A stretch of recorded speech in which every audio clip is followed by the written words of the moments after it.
Kisi-kisi soal ujian CAD P3K tahun 2024 untuk kompetensi teknis. Ada 90 soal yang akan dibahas pada kesempatan kali ini. Nah, soal-soal ini itu untuk jabatan penata layanan operasional. Soal yang pertama, tujuan utama melakukan kajian awal terhadap permasalahan layanan operasional adalah A. Mengetahui tren terbaru dalam industri layanan. B. Mengidentifikasi akar permasalahan yang ada. C. Menentukan anggaran yang dibutuhkan. D. Memilih vendor yang tepat. E. Menilai kinerja karyawan. Nah, jadi jawaban yang benar itu adalah B. Karena kajian awal terhadap permasalahan layanan operasional bertujuan untuk menggali lebih dalam mengenai apa yang sebenarnya menyebabkan masalah tersebut. Dengan mengidentifikasi akar permasalahan, kita dapat mencari solusi yang tepat dan efektif untuk mengatasi masalah tersebut. Soal nomor 2, berikut ini manakah yang tidak termasuk dalam langkah-langkah kajian awal? A. Wawancara dengan pelanggan. B. Analisis data historis. C. Observasi langsung. D. Identifikasi kebutuhan pelanggan. E. Mengembangkan produk baru. Nah, jawaban yang benar adalah E. Karena pengembangan produk baru itu adalah bagian dari tahap implementasi solusi, bukan bagian dari kajian awal. Kajian awal itu lebih berfokus pada pemahaman terhadap situasi yang ada sebelum mengambil tindakan lebih lanjut. Soal nomor 3, apa yang dimaksud dengan root cause analysis? A. Analisis penyebab akar suatu masalah. B. Analisis biaya produksi. C. Analisis tren penjualan. D. Analisis kepuasan pelanggan. E. Analisis kinerja karyawan. Jawaban yang benar adalah A. Analisis penyebab akar suatu masalah. Root cause analysis itu, atau disebut dengan analisis akar penyebab, adalah suatu metode yang digunakan untuk mengidentifikasi penyebab utama atau akar dari suatu masalah. Soal nomor 4, mengapa manajemen risiko penting dalam layanan operasional? A. Untuk memenuhi persyaratan hukum. B. Untuk mengurangi kerugian finansial. C. Untuk meningkatkan reputasi perusahaan. D. Untuk memastikan kelangsungan bisnis. E. Semua jawaban itu benar. Manajemen risiko dalam layanan operasional itu sangat penting karena mencakup berbagai aspek yang saling berkaitan dan berdampak pada keberlangsungan bisnis. Jadi, manajemen risiko bukan hanya tentang menghindari kerugian, tetapi juga tentang menciptakan nilai tambah bagi perusahaan. Nah, jadi jawabannya E, semua jawaban itu benar. Soal nomor 5, langkah pertama dalam proses manajemen risiko adalah A. Analisis risiko. B. Evaluasi risiko. C. Identifikasi risiko. D. Mitigasi risiko. E. Monitoring dan evaluasi. Pada tahap ini, kita berusaha untuk mengidentifikasi semua potensi risiko yang dapat mempengaruhi proyek atau organisasi. Ini seperti membuat daftar lengkap semua kemungkinan masalah atau hambatan yang bisa terjadi. Dengan mengidentifikasi semua risiko, kita dapat mempersiapkan diri untuk menghadapinya. Nah, jadi jawaban yang benar itu adalah C. Soal nomor 6, tujuan utama menyusun rencana layanan operasional adalah A. Menentukan jadwal cuti karyawan. B. Mengalokasikan anggaran pemasaran. C. Mengidentifikasikan tujuan, strategi, dan taktik layanan. D. Memilih lokasi kantor baru. E. Mengembangkan produk baru. Rencana layanan operasional adalah alat yang sangat penting bagi setiap organisasi yang ingin memberikan layanan yang berkualitas kepada pelanggannya. Dengan menyusun rencana yang baik, organisasi dapat memastikan bahwa semua kegiatan layanan berjalan sesuai dengan tujuan yang telah ditetapkan. Oleh sebab itu, jawaban yang benar adalah C. Mendefinisikan tujuan, strategi, dan taktik layanan.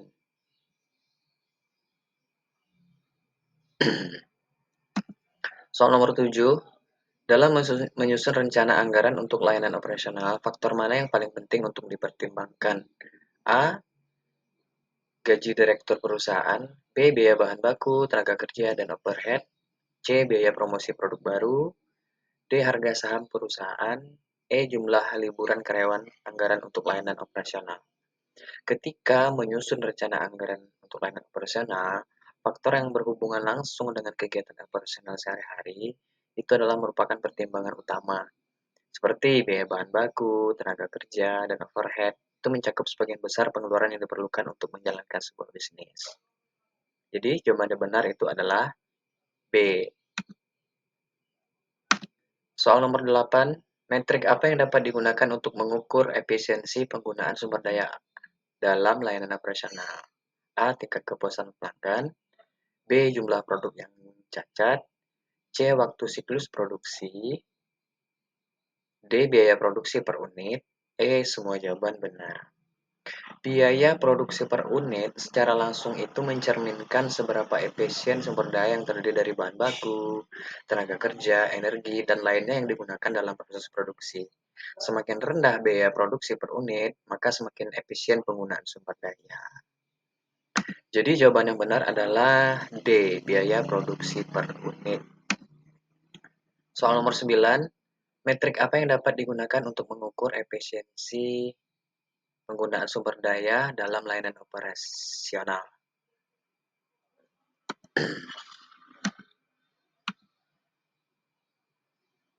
Ini sama soalnya dengan nomor 8 tadi. Biaya produksi per unit. Oke, kita lanjut. Soal nomor 10. Manakah dari metrik berikut yang paling tepat untuk mengukur tingkat ketepatan waktu dalam menyelesaikan suatu proses? A. Tingkat kerusakan produk. B. Biaya produksi per unit. C. Tingkat kepuasan pelanggan. D. Waktu siklus. E. Jumlah unit yang terjual. Waktu siklus itu adalah metrik yang paling relevan untuk mengukur tingkat ketepatan waktu dalam penyelesaian suatu proses.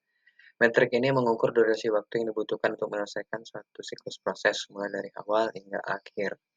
Jadi jawaban yang benar itu adalah D, waktu siklus.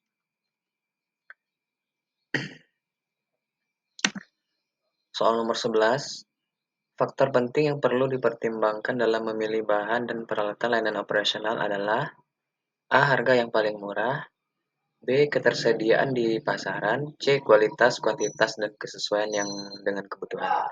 D. Merek yang terkenal. E. Desain yang menarik.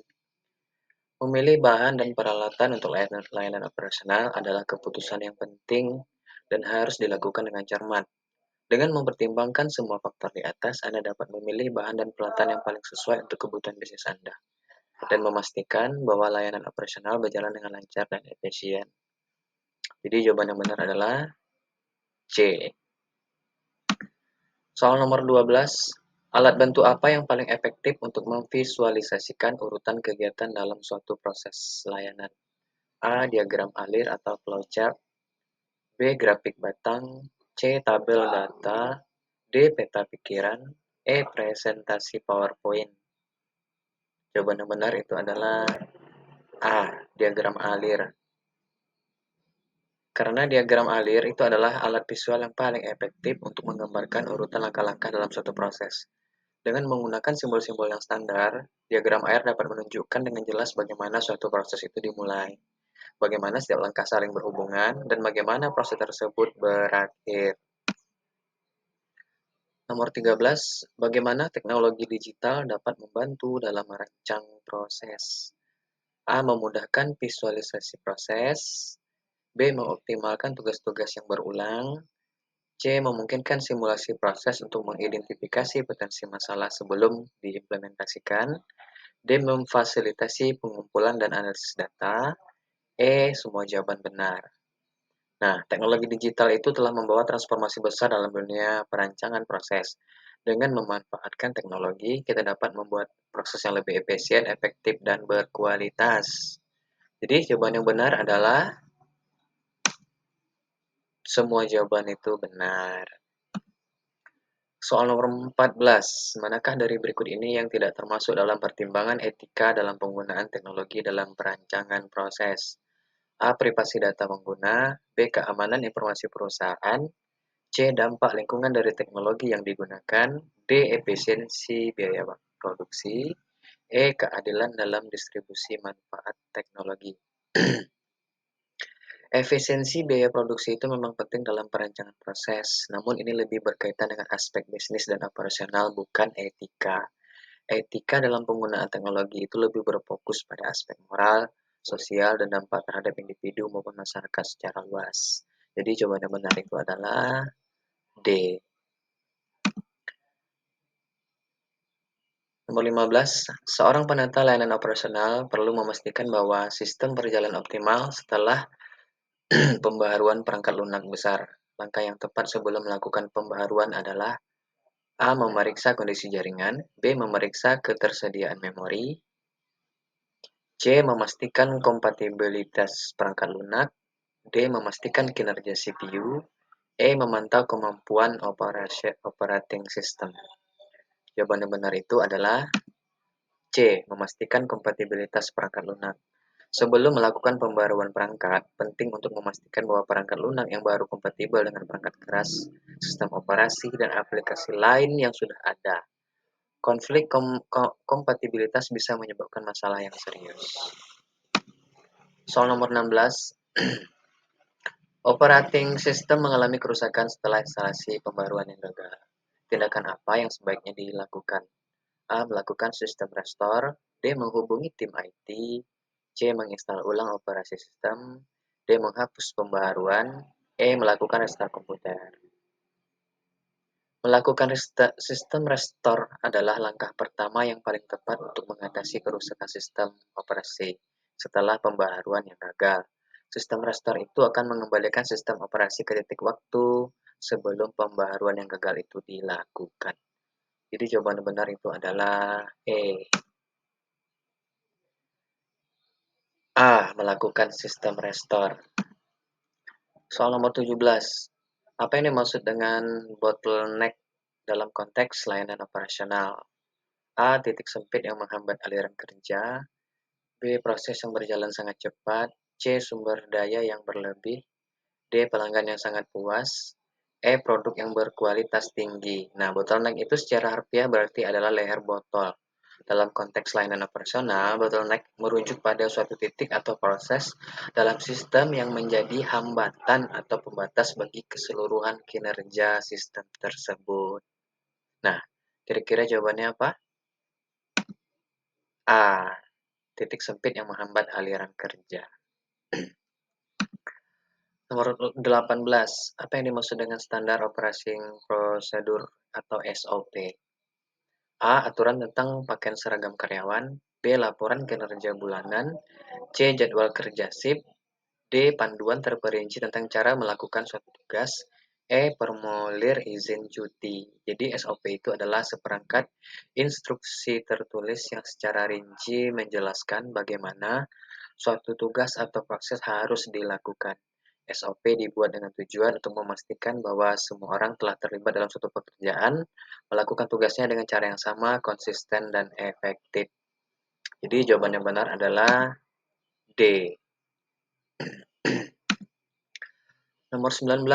Mengapa SOP penting dalam pelaksanaan layanan operasional? A. Untuk memudahkan pengawasan kinerja pegawai. B. Untuk memastikan konsistensi kualitas layanan. C. Untuk mengurangi biaya operasional. D. Untuk meningkatkan motivasi pegawai. E. Semua jawaban itu benar. SOP itu merupakan alat yang sangat penting dalam melaksanakan layanan operasional. SOP tidak hanya bermanfaat untuk meningkatkan efisiensi dan efektivitas operasional, tetapi juga menjaga kualitas layanan, meningkatkan kepuasan, dan mendukung pengembangan pegawai. Jadi jawaban yang benar itu adalah E. Semua jawaban benar. Nomor 20. Bagaimana cara meningkatkan motivasi kerja karyawan dalam memberikan layanan? A. Memberikan target yang tidak realistis. B. Mengurangi jumlah istirahat. C. Memberikan penghargaan dan pengakuan atas prestasi. D. Meningkatkan beban kerja. E. Membandingkan kinerja karyawan satu sama lain. Jawaban yang benar itu adalah C. Karena penghargaan dan pengakuan itu membuat karyawan merasa dihargai atas upaya dan kontribusi mereka.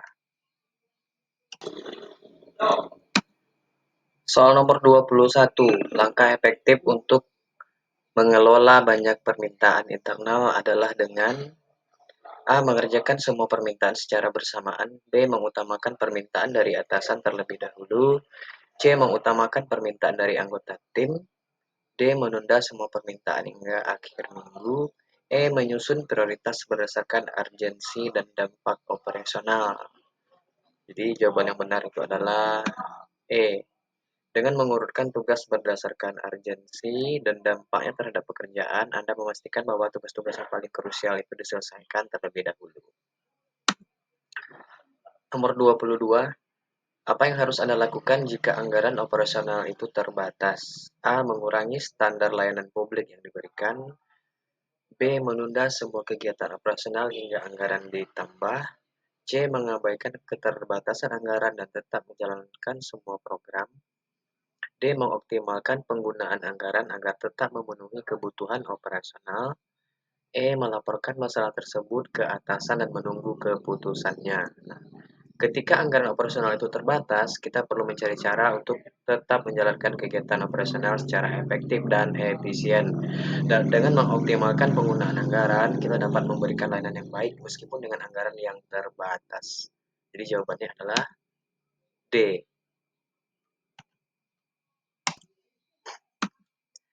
Soal nomor 23. Manakah berikut ini yang tidak termasuk dalam langkah-langkah pengambilan keputusan yang efektif?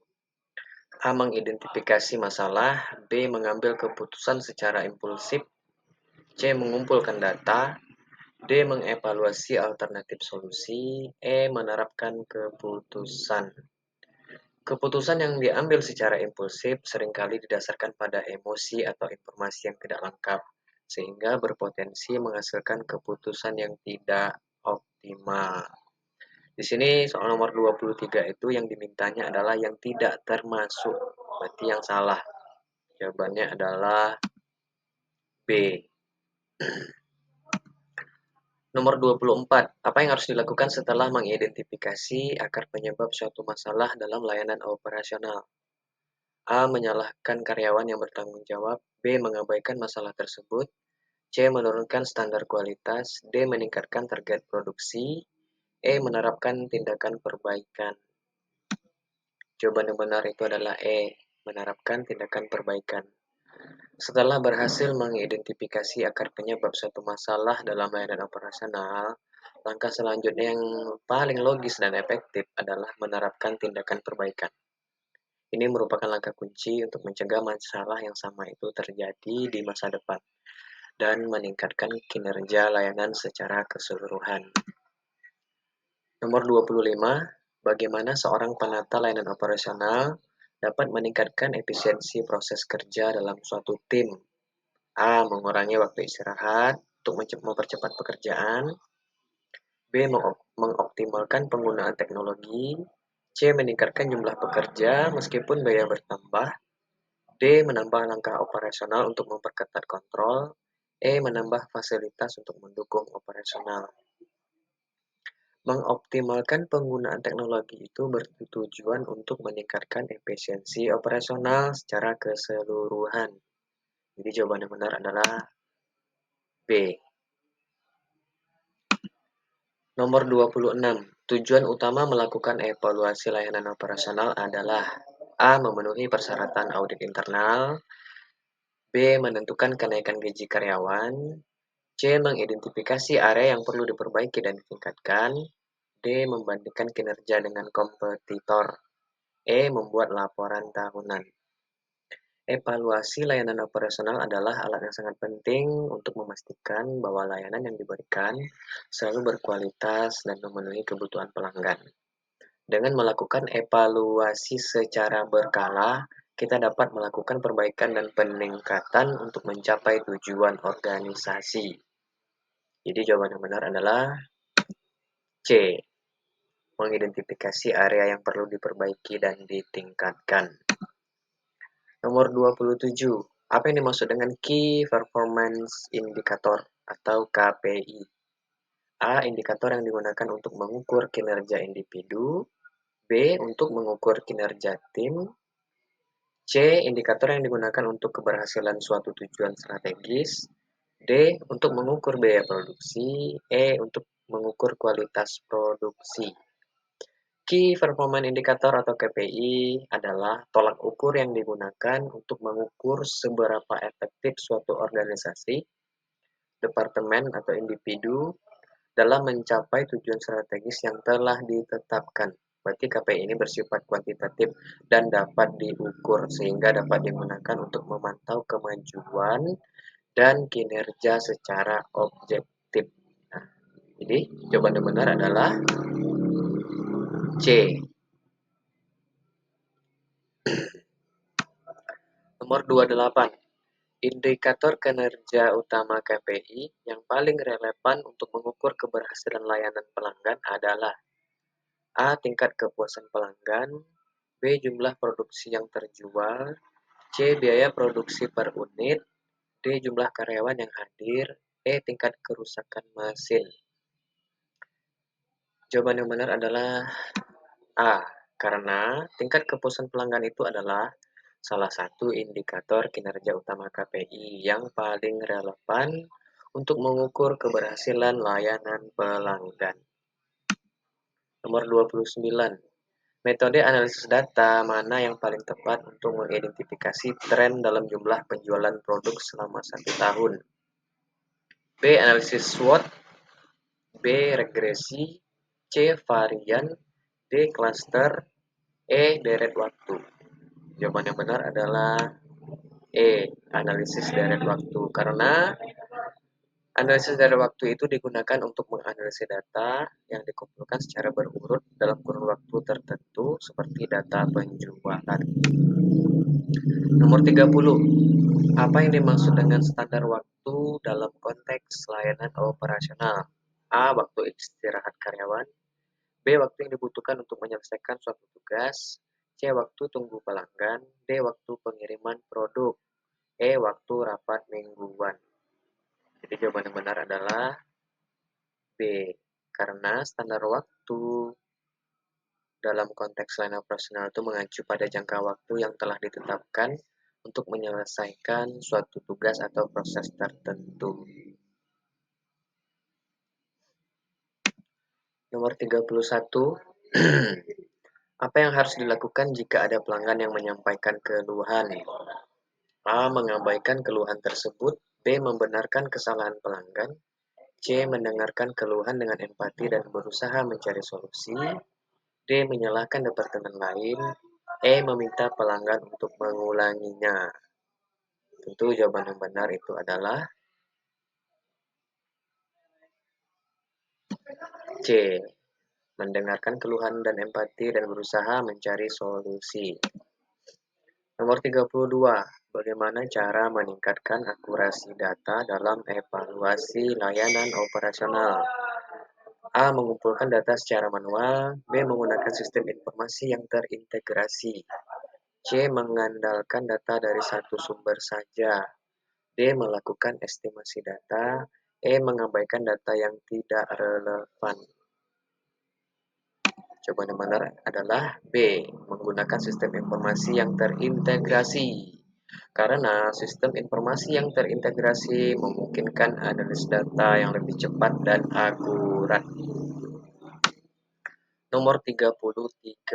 Berikut ini yang bukan termasuk tujuan melakukan visualisasi data adalah A. Agar laporan terlihat lebih menarik, B. Untuk memudahkan pemahaman informasi yang kompleks, C. Agar data lebih mudah dimanipulasi, D. Memungkinkan analisis data yang lebih dalam, E. Membuat keputusan yang lebih baik. Nah, jawaban yang benar adalah C.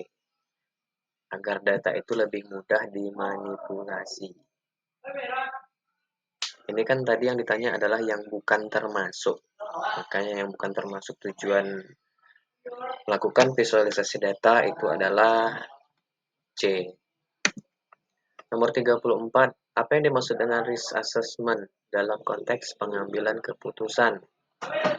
A. Penilaian terhadap potensi kerugian finansial, B. Penilaian terhadap kemungkinan terjadi suatu kejadian yang tidak diinginkan, C. Penilaian terhadap kinerja karyawan, D. Kualitas produk, E. Kepuasan pelanggan. Yang benar itu adalah B. Risk assessment atau penilaian risiko dalam konteks pengambilan keputusan itu adalah proses mengidentifikasi, menganalisis, dan mengevaluasi potensi bahaya atau ancaman yang dapat mempengaruhi suatu proyek, keputusan, dan aktivitas. Nomor 35, apa yang Anda ketahui tentang manajemen risiko dalam konteks layanan operasional? A. Proses mengidentifikasi, menilai, dan mengendalikan risiko yang dapat mengganggu kelancaran layanan. B. Proses mengidentifikasi dan mengatasi potensi ancaman terhadap keamanan fisik. C. Kegiatan mengelola keuangan perusahaan agar tetap stabil. D. Kegiatan merencanakan strategi pemasaran untuk meningkatkan penjualan. E. Proses pengelola hubungan dengan pelanggan. Jawaban yang benar itu adalah A. Proses mengidentifikasi, menilai, dan mengendalikan risiko yang dapat mengganggu kelancaran layanan. Nomor 36, contoh resiko operasional yang sering ditemukan dalam layanan pelanggan adalah A. Fluktualisasi harga bahan baku. B. Perubahan kebijakan pemerintah. C. Kerusakan sistem komputer.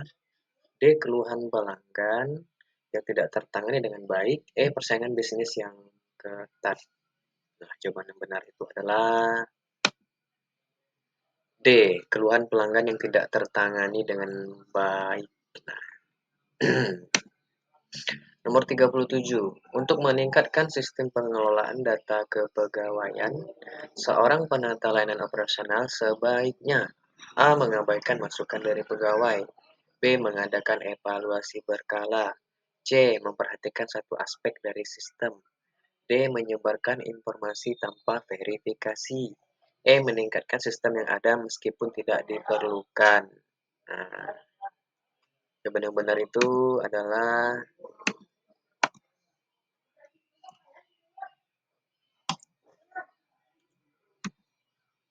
mengadakan evaluasi berkala. B. Apa yang semestinya dilakukan seorang penata layanan operasional apabila ada perubahan kebijakan yang tiba-tiba ditetapkan pemerintah? A. Menolak perubahan. B. Merubah kebijakan.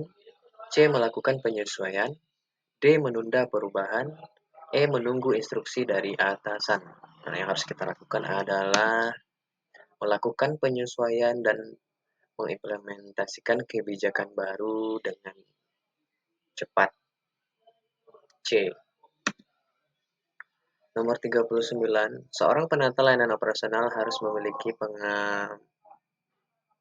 pemahaman mendalam tentang regulasi pemerintah. Mengapa hal ini penting? A. Agar bisa melanggar regulasi. B. Untuk dapat meringankan pekerjaan.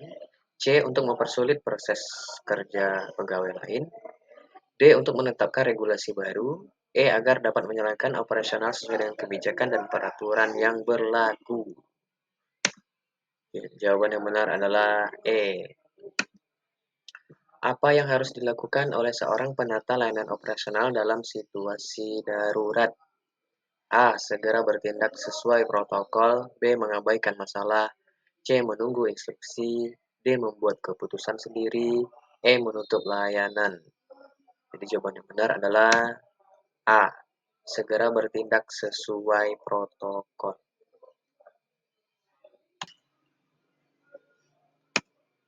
Nomor 41. Salah satu tantangan yang dihadapi oleh seorang penata layanan operasional adalah A. Kepatuhan terhadap regulasi. B. Tingginya tingkat partisipasi masyarakat. C. Kemudahan akses informasi. D. Sumber daya yang terbatas. E. Semua jawaban itu salah. Jawaban yang benar adalah sumber daya yang terbatas. Karena keterbatasan sumber daya merupakan salah satu tantangan terbesar yang dihadapi oleh seorang penata layanan operasional. Nomor 42. Dalam melaksanakan tugas sebagai penata layanan operasional, seringkali ada situasi di mana dibutuhkan pengambilan keputusan cepat yang dapat mempengaruhi kelancaran operasional kantor. Langkah yang paling penting untuk dilakukan sebelum mengambil keputusan cepat adalah A. Menunggu perintah atasan. B. Menunda keputusan. C. Mengambil keputusan. D. Mengabaikan informasi. E. Mengumpulkan informasi yang relevan. Yang harus kita lakukan adalah mengumpulkan informasi yang relevan. 43. Dalam pengelolaan layanan operasional, seorang penata layanan harus mampu mengidentifikasi kebutuhan setiap divisi dengan baik.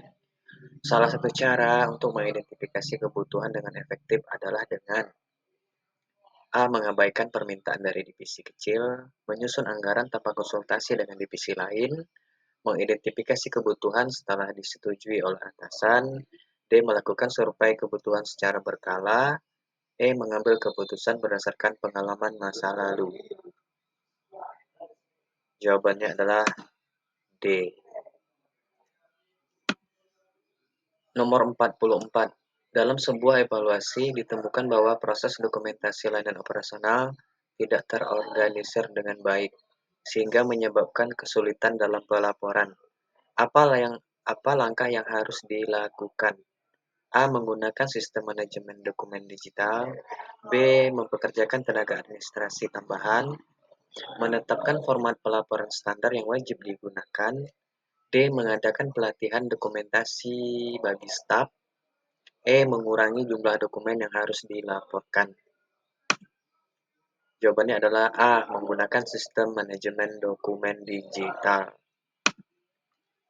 Nomor 45. Seorang penata layanan operasional harus memastikan bahwa risiko dalam pelaksanaan layanan dapat diminimalisasi. Apa langkah utama yang harus dilakukan? A. Membuat daftar risiko. B. Mengadakan simulasi. C. Memastikan semua staf memiliki asuransi. D. Menambah staf khusus. E. Melakukan pengawasan lebih ketat. Jawabannya A. Membuat daftar risiko potensial dan menyusun rencana mitigasi. 46. Pengguna layanan sering mengeluhkan kurangnya informasi terkait prosedur layanan. Tindakan yang harus dilakukan untuk dapat mengatasi masalah ini adalah A. Mengadakan sosialisasi prosedur layanan secara berkala. B. Meningkatkan pelatihan staf. C. Menyediakan panduan prosedur layanan di situs web dan media sosial. D. Menambah staf layanan informasi. E. Meningkatkan komunikasi langsung antara staf layanan dan pengguna. Jawabannya adalah C. Menyediakan panduan prosedur layanan di situs web dan media sosial. 47. Penata layanan operasional harus menyusun rencana peningkatan kualitas layanan operasional.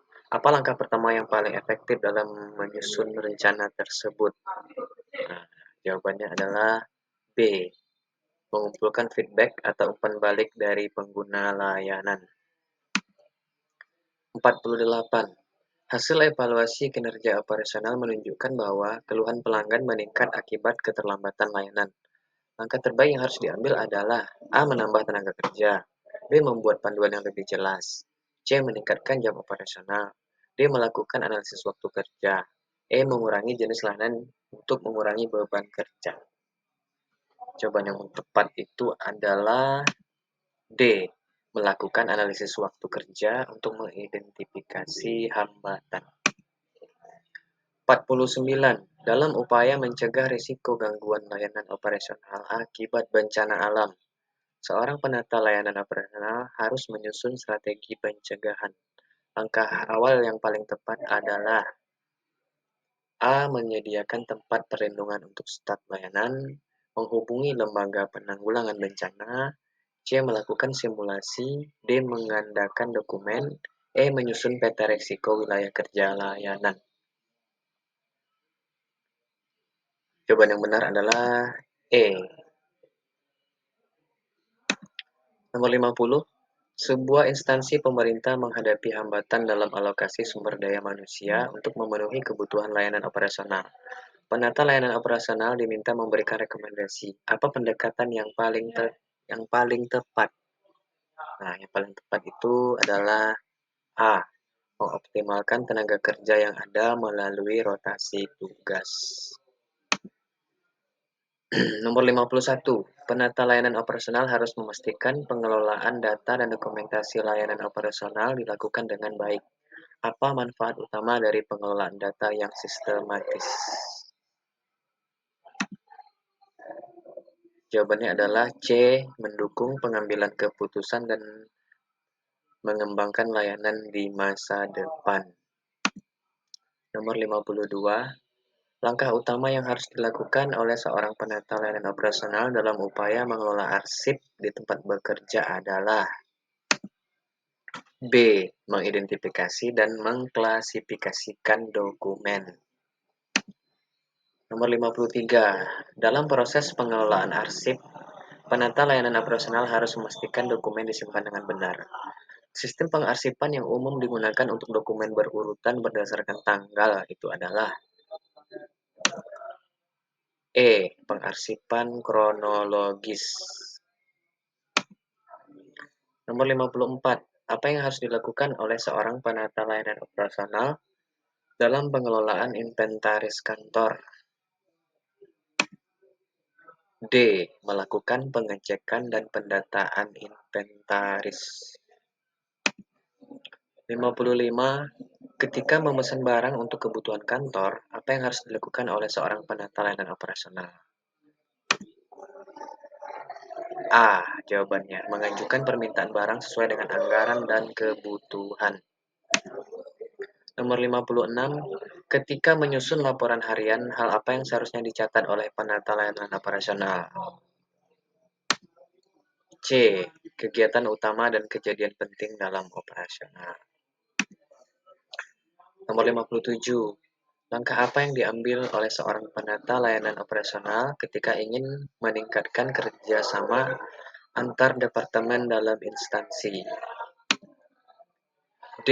Menyusun panduan kerjasama yang jelas antar departemen.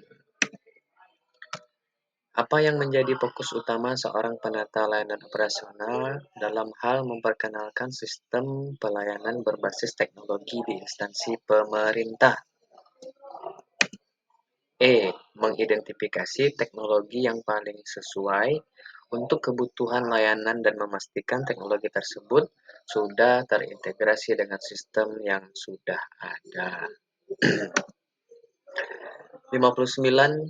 Efisiensi merupakan salah satu prinsip utama dalam pengelolaan layanan operasional. Dalam konteks ini, apa yang dimaksud dengan efisiensi?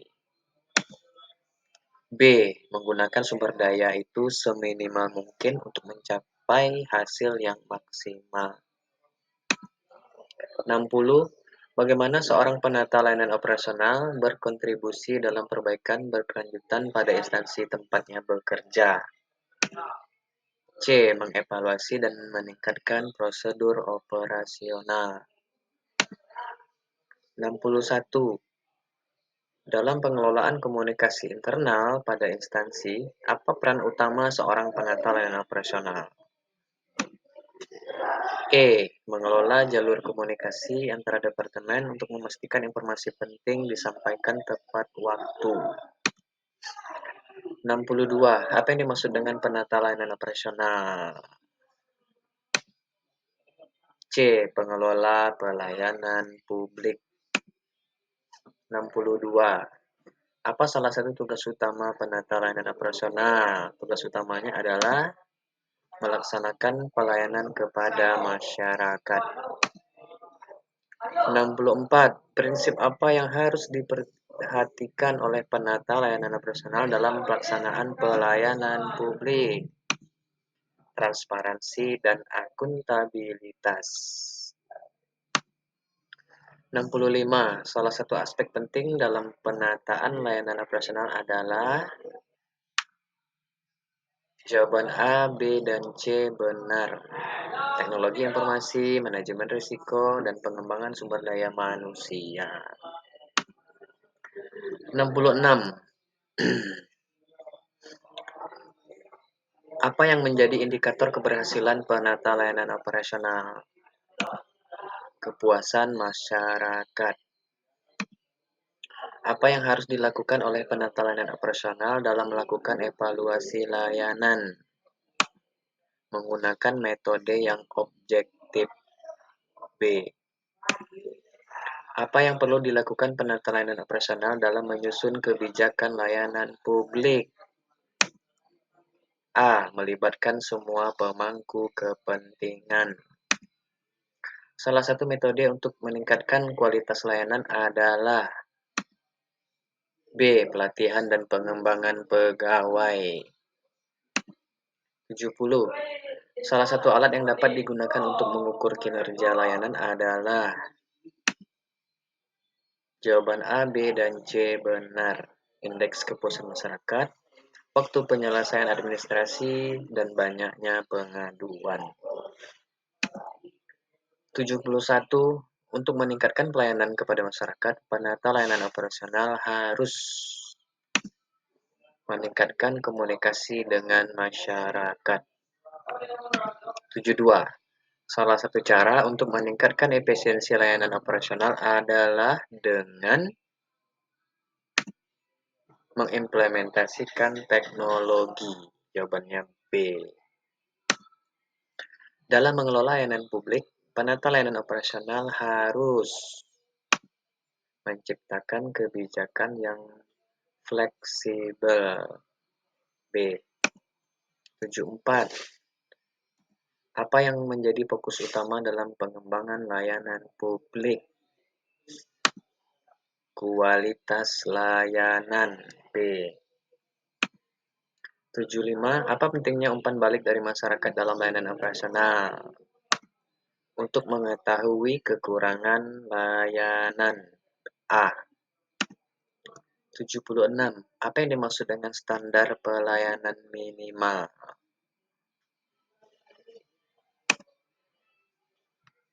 Standar yang harus dipenuhi dalam memberikan layanan. C.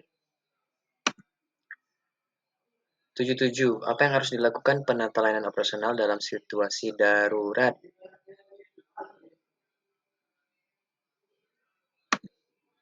Segera bertindak sesuai protokol.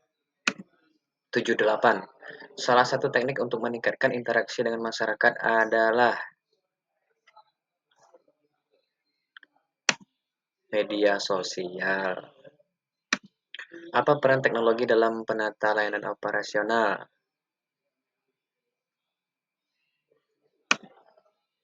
Jawaban A, B, dan C benar. Berarti mengurangi biaya, meningkatkan efisiensi, dan mempercepat proses.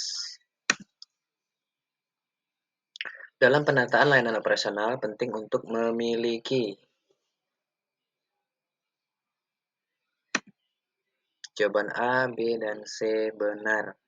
Harus memiliki kreativitas, keterampilan, serta pengetahuan umum.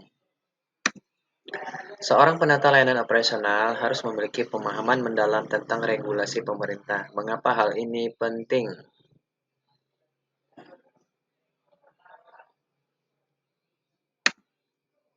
Agar dapat menjalankan operasional sesuai dengan kebijakan dan peraturan yang berlaku. Apa yang menjadi perhatian utama seorang penata layanan operasional dalam pengelolaan infrastruktur operasional?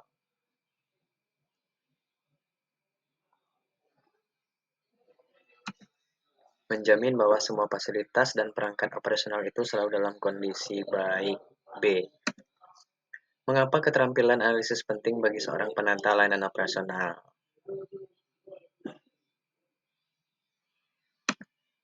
D. Untuk membantu memecahkan masalah yang terjadi.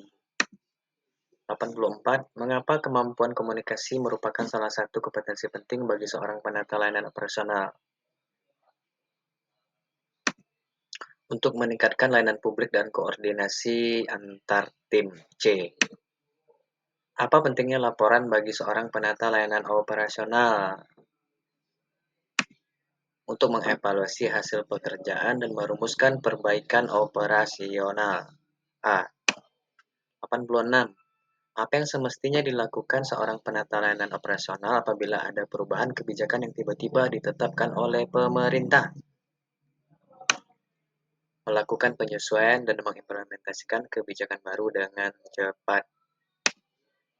87. Apa yang seharusnya dilakukan apabila kita merencanakan operasional di tengah keterbatasan anggaran? A. Meninjau prioritas utama kebutuhan operasional. 88. Apa yang sebaiknya dilakukan oleh seorang penata layanan operasional jika menemukan adanya data operasional yang tidak konsisten? E. Melakukan verifikasi ulang dan mencari sumber kesalahan. 89. Bagaimana seorang penata layanan operasional itu dapat meningkatkan efisiensi proses kerja dalam suatu tim? Mengoptimalkan penggunaan teknologi dan sistem kerja yang ada. Nomor terakhir, 90. Mengapa analisis resiko dalam operasional layanan publik sangat penting? Nah, jawabannya adalah C. Untuk meminimalisir potensi kerugian dan gangguan pada operasional. Baik, sekian dulu. Terima kasih.